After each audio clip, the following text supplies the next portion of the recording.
Alltså jag vill inte så här. Jag förstår, okej, det finns vissa, de kanske vet att han håller på med det där. Men det är inte... Alltså jag har inte gjort det. Jo, jag har gjort det, men det är sagt, det brukar inte bli bra.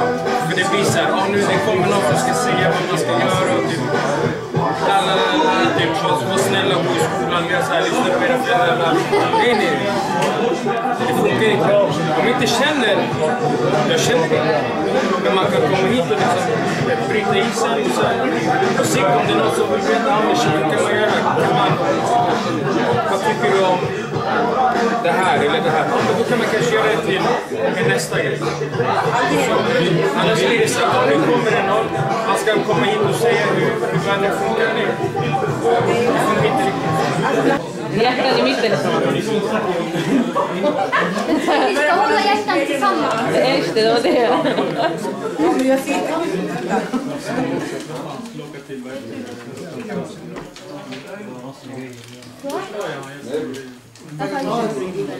det.